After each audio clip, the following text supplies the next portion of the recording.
Arxitekturanın işlemegенлигini arxitektura карабаганда уруксат бергенлигин. Бүт бардык 5 жылдар болмуш. Булар өздөрү жол көрсөтүп берип атат. Архитектура, госрейстер бардыгы жол көрсөтүп берип атат. Бир дам курсакты жасалат. Дондорго дон айланасында. Ушуларды шаар үстүндө өссө мен эки колдоп берем. Бирок мыйзам сакталыш керек. 4 курулуш жайт мен үй берейин деп атат. Пожалуйста, мен бүт мына биринчи группада бейбечага кембагалдарга бергиле деди. Мага эмес. Аркасына алып чыгып күн таштап атат. Эми ошону шыпырган аяк турсат ыйлайт да. Дагы бир жол тазалык боюнча замечание алсам, иштен кетем деп жазган арызым түшүр катылган. Бирок мен онда кызматты азыр иштен дегенде толтурат. Ошо өзүңөр жашаган аймагыңар үчүн иштеп берет. Эл үчүн иштеп берет. Талайбек Насырбекович өткөнкү 1-2 мартта бизде ушул 3 айлыктын алкагында биринчи жолу ишембилик өткөрүлгөн. Ал ишембиликте ушул тапшырма өздөрү жашаган, же болбосо өздөрү иштеген мекеме ишкалардын айлана чөйрөсүн тазалоо боюнча тапшырма берилген. Ошол аймактык башкармалыктар боюнча мен активдүү катышкан жана катышпаган мекеме ишкалар боюнча сиздерге маалымат берип кетсем, номер 1 Туран муниципалдык аймактык башкармалыгында ушул мекеме ишканалардан Токтогул Сатылганов атындагы орто мектеби, Абдуллаев атындагы орто мектептери өтө активдүү катышты. Өздөрүнө бөлүнгөн территорияларын тазалашты.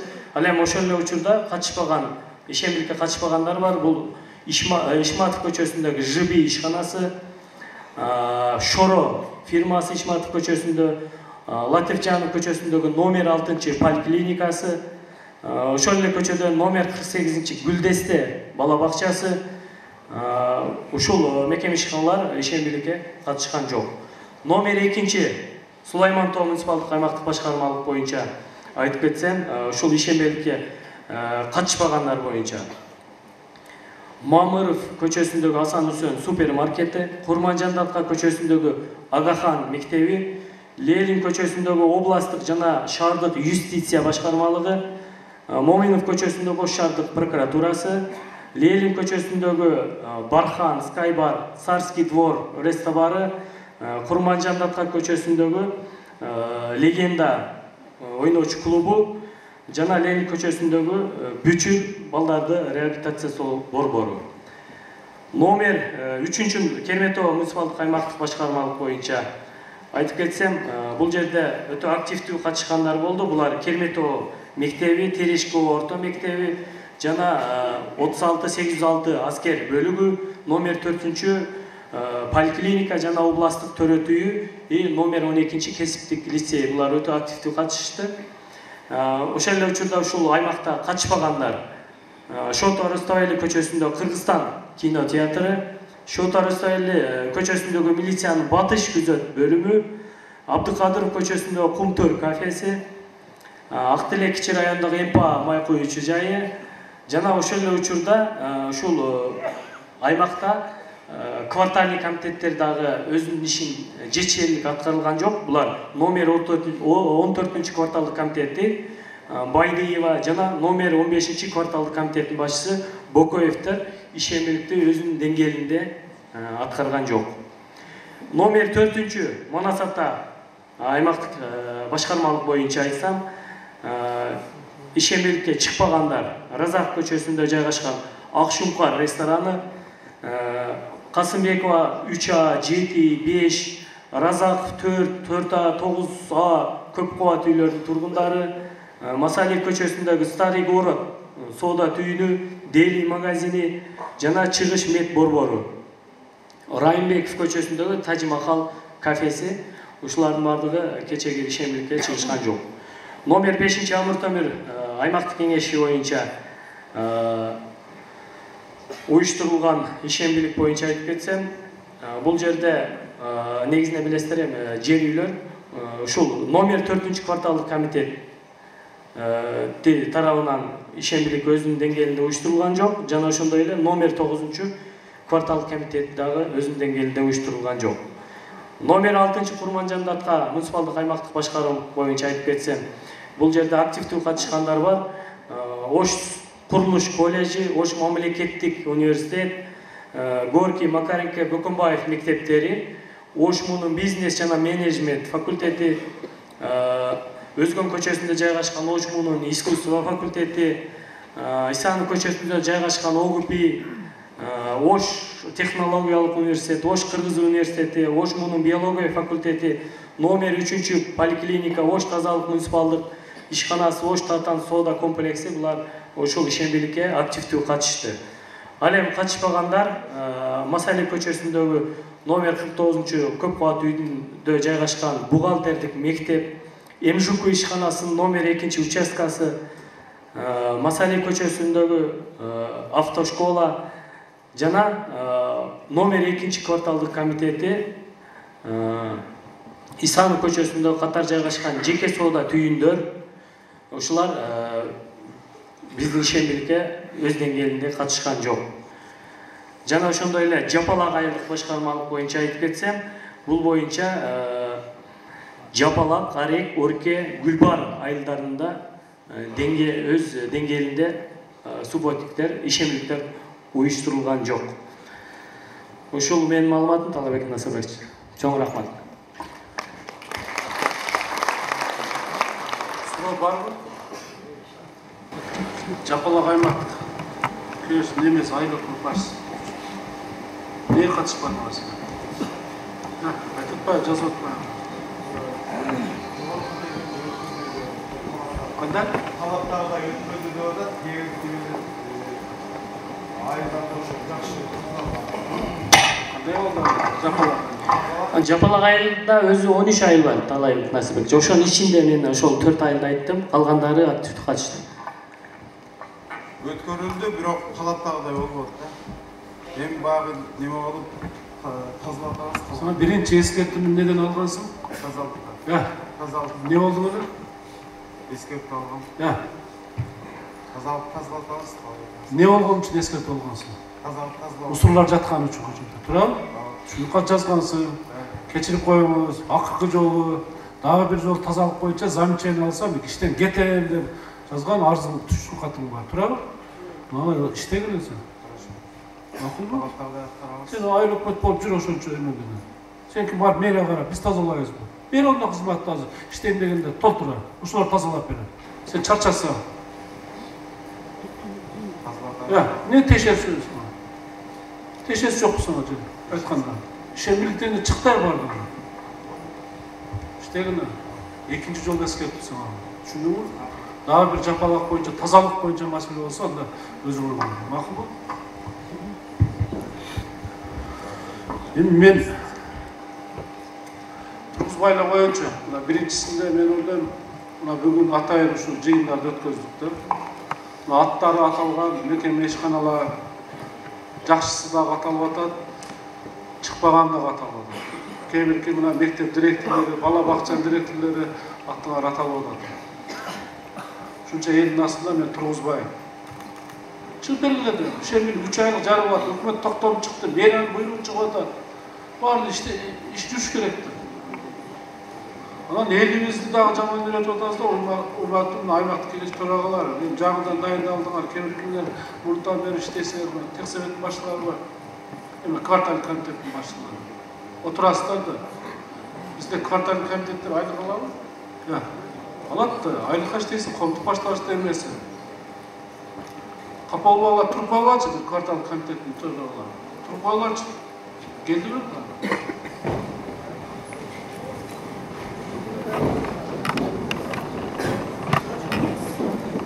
Мына ушунчалар бар, Ош шаары таптаза болуш керек эле да. Мына отургузуп коюп, мэрди сөктүрүп, мэрди сындатып коюп отурасыңар, урматтуу квартал комитет төрагалары. Ар бириңер өзүңөр көчөңөрдү тазалатып чык. Эл башчылары бар, эл жакшылары бар, активдер бар. Астын оңдоп, түздө краскала, деп койсоңор бүтөт да тазалык. Мусорду саат мынчада алып чык, мынчада кой, мусор ташыган машина мынчада келет деп элге түшүндүрүү иштерин жүргүзсөңөр тазалык болот да. Мына таңкы саат 4-5тен баштап апаларыбыз, эжелерибиз чыгып жолдорубузду тазалап берип атат. Тазалык ишканасынын акыбалы ошол бир эски техникалар менен иштеп атат. Тазалап келсе аркасынан күлдөрүн алып чыгып, капа болбогу эле. Качан биздин ата-эне ата бабасы тарбиялаган күлдү жаман жолдун боюна арыкка таштаба деп тарбиялады дейді. Турам күлдү. Мына центральный көчөгө ким мына мен го көргөн жерин айтпайм. Көрбөгөн жерлерим канча болуп атса керек. Мына резиденциядан келетканда Атабек, Садабектин бер жактарында, ар жактан үйдөн чыккан кычык көчөлөрдөн үйүндө алган күлүн түтөтүп алып жолдун боюна таштап атат да. Мен айтпайын дедим. Мисал айтып берип атам. Тап-таза кылып шыпырып кеткен жерде аркасына алып күл таштап атат. Эми ошону шыпырган аяк күл кусап ыйлайт да. Не деген ким ошол жерде картаны картет? Кимге карайт мына Атабектин бер жактары? Ким? Аймактык башкарма ким мына ошол резиденция кимге карайт? Сиз курмандуу сагы. Түшүнүң сонунда. Чык кыдыргын мыналар иштеткиндер. Бүт аксакалдар экен, өмүрлөрүн берсин, денсаулыктарын берсин. Бирок караңыздар, иштеткиндер. Силерге укукту берип атам мен. Акылдуу кара иштеткиндер бар. Мен мисал айтып атам. Бул эң таза деген резиденциядан келип аткан жерибизди айтып атам. Бул мен көрүп аткан таза жерлер. Маналарга чыкпай эле коелу. Западный наркы элдин арасында мына жөжүлүктөр көрүп атам. Эмне деген эсмиздер. Элибиз укугун билип калды, милдетин билбей калды да. Азыр мен телефонума барып туруп WhatsApp'tan жөнөтөт. Бүгүн эртең менен келди. Анар микрорайонунда яшыкты чыгарбай эле өктөп атат деп мага чыгып атса. Туура чыккан мен эме кылбайм. Ошо эл баары иштеп атам да. Бирок карагыла да мына ошол жерде эмне үчүн яшыкты өрттөтүп атасыңар, эмне үчүн тазалашканасы албай да. Өрттөсө болобу, болбойбу ошону иштешиңер керек да. Эртең менен чыксаңар, 1 саат бассаңар өзүңөргө деле денсаулыгыңарга пайда да. 1 саат басып, ошо территорияны кыдырып койсоң, бардык нерсе көрүнөт. Кимдин үйүнүн асты шыпырылбай атат. Кимдин үйүнүн астында мусор чыгат, ким мусор алып чыгып таштап атат көчөгө, кимдин тартиби жок, бардыгын көрүп коесуңар да. Урматтуу квартал комитет төрагалары. Ушунчаларга берилип атат. Аз эле айлык, мен көп дебейм муну. Бирок эми иштейсиңер, өз каалагың менен ошол жерде иштеп атасыңар. Бюджеттен силерге акча бөлүнүп атат. Бирок иштеп бергиле. Айлык үчүн болбосо дагы ошо өзүңөр жашаган аймагыңар үчүн иштеп берет. Эл үчүн иштеп берет. Мына шай азыркы эмени көрсөттү. Шайт дөбөдө. Сону мен кече кылдырдым мен эми. Чыгы бардыгын киргизе. Бардыгын архитектура. Бердиңер бардыгын киргизе. Азыр мен мына 45 гектар жерди трансформация кылдырып атабыз азыр. Кылдырып атабыз. Муниципалдык строительный базар кылабыз мына башына базар жакачы. Бардыгын чыгарабыз эгер мындай кылып тартипти кармабай турган болсо тездетем да чыгарам мен. Тротуарга чигилген курулуштарга текшерме чигилген. Шуну бардыгын киргизип туруп, анан тазалыкты карагыла. Шыпырып кетип атат, бүт мусорларды алып чыгып таштап коюп атат. Кечке алар пайда көрсүн. Bir стройматериал паланча кошуп сатсын. Эч ким көзөмөл кылган адам жок. Пайданы көрүп атат, миллиардер болуп атат. Насып кылсын ошо. Бирок тазалыкты карап койсун деп. Bir 5 миң алган бечара кечке ошонун астын тазалайт. Карап койгула, жостко карап койгула. Бардыгына сода түйүндөн, сода кылган кафе, ресторанын айланасын. Архитектура эмнеге тургузуп атат? Жайына улап уруксат берип атасыңар. Кече дагы айттым, бүгүн дагы айттым. Мен кызганбайм, магазин салсын, профилден өзгөртүп бергиле. Бирок стоянка, парковка деген болуш керек да. Чоң имарат салса, чоң 50-60 башына бата турган мына Бишкекте гипермаркеттерди көрүп атасыңар. Фрунзе, берке глобустардын астына 50-100 машина бата турган парковкалар. Бизде ошто кандай болуп атат? Бүт силер уруксатты берип атасыңар, өзгөртүп берип атасыңар, үйүн сода түйүнгө айлантып. Машина кое турган жайын эске албайт. Ошо менен негиздеп туруп, машина койгонго жай жок, уруксат берилбейт деп койсоңор шаарда пробка болбойт. Жакында бергиле мына домдордун үстүнө дагы сода түйүн кылып алайлы. Бардыгы ошундай болуп кетсин, бардык жер. Мына архитектуранын иштебегендигин, архитектураны карабаганда уруксат бергендигин. Бүт бардык 5 бирдей болуш шаарында. Карабаганда бардык киргизилген, уруксат берген токтоткулаган. Мына кече умес бузуп атат, аркасына мына кебитлерине кандай документ кылыштын жолун көрсөтүп берип атасыз. bir дан босақты жасап аласыз. Донларға дон айланасына түшүнүлөрбү? Соода түйүндөрүнө уруксат берген токтотуп алам. Мен макулдаштырып берди. Токтойлор. Биз тазалай алсак силер берип атасыңар. Түшүндүңбү? Начальник келсе айтып коюңар, дагы айтты, сендер протокол тапшырмаңдар. Госрегистр барбы элес? Шундай нерсе. Госакты берген да токтотуп булагына. Токтотуп макулдаштырып, максатын белгиле, багытын белгиле. Эмне үчүн госакты сурап атасыңар? Мына силер дагы жерге укуктуу деп архитектура менен макулдашпай туруп эле берип коюп атасыңар, жердин эси туура, жердин эси кылып госакты беришти. А бирок жердин эси болгондон булардан уруксат сурабай, мына 9 этаж, 10 этаж үйлөр түшүп атат. Карап бергиле, мына Батбеширбековча, мына мыйзам курулган курулуштар боюнча биз координациялык кеңешмеде карап чечим кабыл алдык. Олар мына бердик мына силерге мыйзамдыкты көзөмөлдөй турган Батбеширбеков. Силер да азыр мына 27 сотто иш каралып атат да, экотекстке кече. Азыр экону кайтарып берип турсун. Мен кече айтып атам Турсунар Бабажанга. Ушул каралбаган соттордун, ушул карап берилген соттордун үстүнөн да кайра беришибиз керек. Бул биз координациялык кеңешмеде караганбыз, чечим кабыл алганбыз мыйзам курулуштар боюнча. Биздин эң чечим кабыл алып аткан координациялык кеңешме ушуну аткарбаса соттор биз күтүп атабыз азыр 27 иш боюнча. Сиз мыйзамды карап бергилер ушул боюнча. Макулбу, Батбеширбеков? Ушуну карап болбосо мына дагы башталды.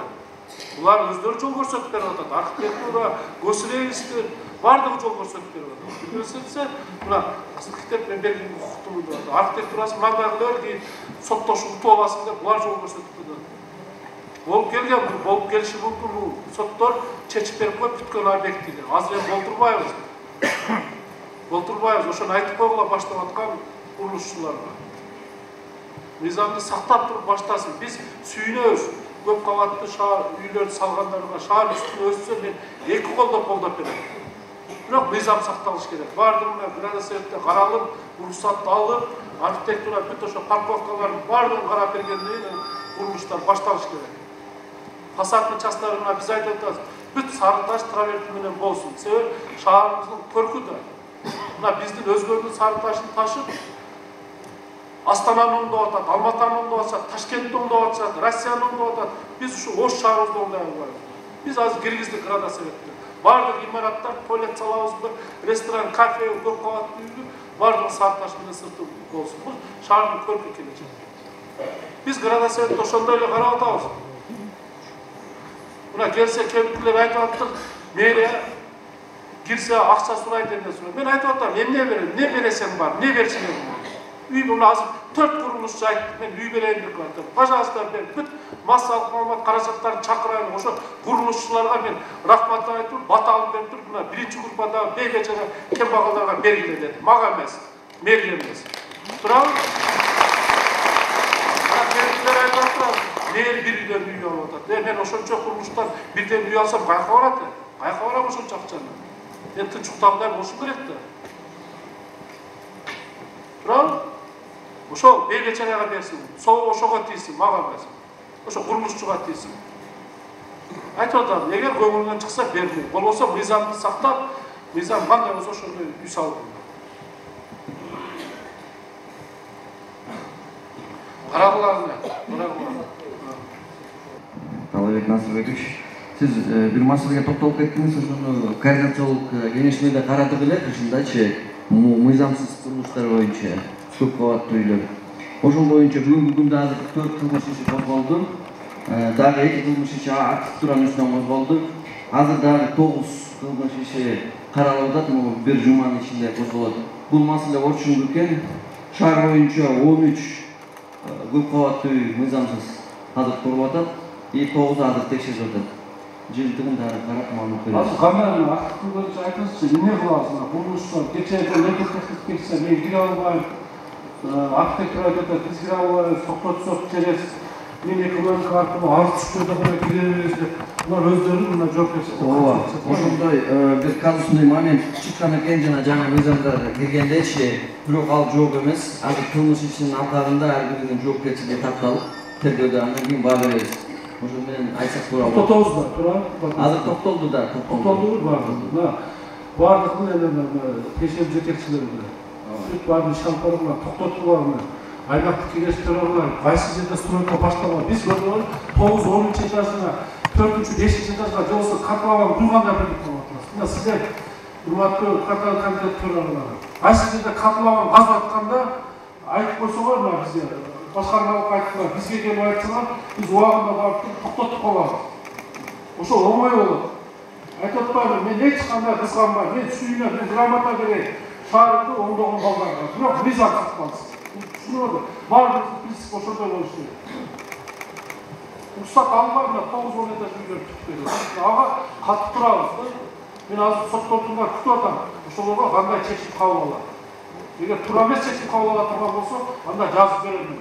Президенттик администрацияны соттотуп, кандыр кеңешине, жогорку сотко, мына сотторуңар мындай чечимдерди туура эмес кабыл алганда, туура эмес жака пайдасына чечип берип атат депчи. Ошон үчүн мына алдын ала иштерди баардыгын жүргүзүшүбүз керек. Мыйзам